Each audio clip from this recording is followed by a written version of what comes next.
buhay mga kaamats, tara at samahan niyo ako sa aking istorya para sa vlog na ito.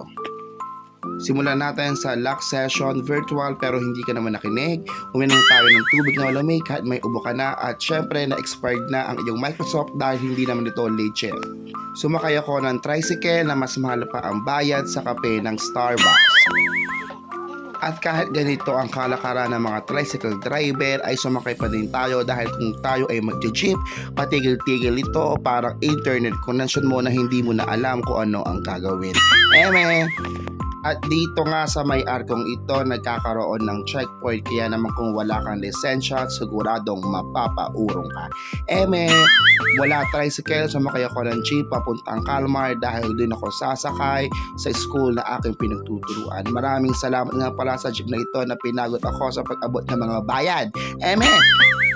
Ilang minuto din ako naghintay para makasakay sa jeep papunta sa paaralang aking pinagtuturuan. At nung ako'y nakasakay na ay may bonus pang buhok na lumilipad sa aking mukha. Buti na lamang at hindi pa tama si kuya dahil lahat ng kantong amin na daanan ay kanyang tinigilan para makakuha ng pasahero. Tara na at samahan niyo akong pumasok sa Talipan National High School kung saan ako nagtuturo. At ito nga pala ang itsura ng aming paaralan kapag ikaw ay nakapasok. Pagdating ko sa third floor ay handa ko na ang aking table dahil kailangan muna natin magtanghalian dahil hanggang alas 6 pa tayo ng gabi. Tara at samahan niyo akong kumain ng pansit, pampahaba ng buhay.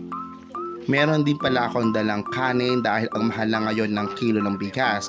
May dala din akong tirang pagkain namin, ito yung fried chicken at ito na, hindi ko na pinatagal ang pagkain ito at akin ang dinama, ang sarap at lamnam ng bawat subo. Pagkatapos kong kumain at meron pa ako isang oras bago magsimula ang aking klase ay nagpanggap muna akong binabasa ang mga essay na gawa ng aking mga estudyante. Hindi ko na na-videohan ang buong nangyari sa aking pagtuturo dahil busy ako sa pagpapareport sa pagtuturo ng mga lessons mula sa aking mga mag-aaral. At ito nga pala ang half day of my life dahil kalahating araw lamang ang aking na ipakita sa inyo. Hayaan nyo ipakita ko sa susunod kong vlog ang mga kaganapan ko bilang isang guro.